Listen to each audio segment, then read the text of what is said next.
अक्सर हमारा मन हमें भटकाता है, हमें बहकाता है, कभी भी एक जगह पर टिककर रहने नहीं देता। मन से लगभग हर कोई परेशान है। आज मैं आपको गौतम बुद्ध से जुड़ी एक ऐसी कहानी सुनाने वाला हूं जिससे आप अपने मन को समझ पाएंगे, अपने मन की प्रवृत्ति को जानकर उस पर काम कर पाएंगे, मन का उपयोग करके सफलता प्राप्त कर पाएंगे।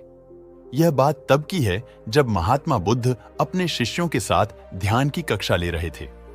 तभी एक शिष्य ने अपनी विचित्र समस्या रखी। शिष्य ने कहा, गुरुदेव, मुझे कुछ भी समझ नहीं आ रहा है, क्या मैं आपसे कुछ पूछ सकता हूं? तब गौतम बुद्ध ने मुस्कुराते हुए कहा, पूछो, क्या पूछना है तुम्हें? शिष्य ने कहा, गुरुदेव, मेरा मन किसी भी काम में नहीं लगता। जिस भी काम को करता हूं उसमें बहुत जल्दी ऊब जाता हूं। किसी भी कार्य में सफलता भी नहीं मिलती। कभी मेरा मन ध्यान में भी नहीं लगता। कृपया कुछ रास्ता बताएं। इस पर बुद्ध ने कहा, मैं इसका उत्तर तुम्हें अभी नहीं दे सकता। नगर में कल एक सेठ ने मुझे भोजन पर बुलाया है। तुम भी मेरे साथ चलना, तुम्हारे प्रश्नों का उत्तर वहीं मिल जाएगा। अगले दिन गौतम बुद्ध और शिष्य दोनों सेठ के यहां भोजन करने पहुंचे। अब गौतम बुद्ध और शिष्य को भोजन परोसा गया।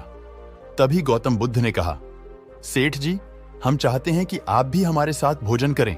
सेठ ने साथ में भोजन करना स्वीकार कर लिया। घर के सभी नौकरों द्वारा भोजन परोसा गया। अब तीनों ने साथ में भोजन करना शुरू किया, लेकिन जैसे ही सेठ जी ने भोजन को चखा तो उसे भोजन बहुत ही बेस्वाद लगा और वो लगातार अपनी रसोइये पर चिल्लाने लगा और अपने नौकरों पर गुस्सा दिखाने लगा। अपनी नाराजगी को लगातार वह भोजन करने के दौरान दिखा रहा था। लेकिन इस दौरान गौतम बुद्ध और शिष्य मौन होकर अपना भोजन करने लगे। भोजन के दौरान गौतम बुद्ध ने थोड़ी सी खिचड़ी छोड़ दी और कहा, सेठ जी, क्या आप इस भोजन को मेरे लिए बंधवा सकते हैं? तब सेठ जी ने कहा, बिल्कुल, क्यों नहीं। गौतम बुद्ध के कहने पर से सेठ जी ने थोड़ी सी खिचड़ी गौतम बुद्ध के लिए बांध दी। अब गौतम बुद्ध और शिष्य भोजन पूर्ण करके आश्रम की ओर लौटने लगे। तभी रास्ते पर उनको एक पेड़ दिखाई दिया। तब गौतम बुद्ध ने कहा, शिष्य, थोड़ा सा क्या इस पेड़ के नीचे ध्यान कर लिया जाए? गौतम बुद्ध के व्यवहार से शिष्य को बड़ा ही आश्चर्य लगा। शिष्य ने सोचा, गुरुदेव कितने आश्चर्य वाले काम कर रहे हैं। पहले तो उन्होंने खिचड़ी का कुछ हिस्सा छोड़कर उसे अपने लिए बंधवा लिया और अब इस पेड़ के नीचे ध्यान करने की बात कर रहे हैं। अब गौतम बुद्ध ने ध्यान लगाया और वह शिष्य चुपचाप बैठकर बुद्ध को ध्यान से देखता रहा।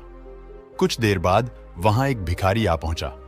भिखारी ने गौतम बुद्ध से कहा, हे महात्मा, मैं कई दिनों से भूखा हूं, आपके पास कुछ खाने को हो तो दे दीजिए। गौतम बुद्ध मुस्कुराए और उन्होंने अपना बंधा हुआ भोजन उस भिखारी को दे दिया। वह भिखारी बहुत तेजी से उस भोजन को खाने लगा, यहां तक कि बर्तन भी चाट चाट कर खाने लगा। उसके बाद वे दोनों आश्रम की ओर लौटने लगे। बुद्ध ने आश्रम पहुंचकर उस शिष्य से पूछा, पुत्र बताओ, तुमको सेठ के यहां का भोजन कैसा लगा? इस पर शिष्य ने कहा, गुरुदेव, भोजन तो ठीक ही था, भोजन तो भोजन ही होता है। इस पर गुरु ने कहा, अच्छा बताओ, उस सेठ को भोजन कैसा लगा? इस पर शिष्य ने कहा, गुरुदेव, सेठ को भोजन अच्छा नहीं लग रहा था, वो तो बार बार अपनी रसोइये पर नाराज भी हो रहा था। तब बुद्ध ने मुस्कुराते हुए पूछा, अच्छा बताओ, उस भिखारी को भोजन कैसा लगा?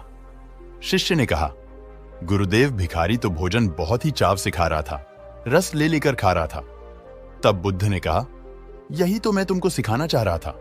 देखो, भोजन वही है, पर सबके लिए उसका स्वाद और महत्व अलग अलग था। उस सेठ को भोजन की कोई भूख नहीं थी, इसीलिए उसे स्वादिष्ट भोजन चाहिए था, और वही भोजन तुमको सामान्य लगा।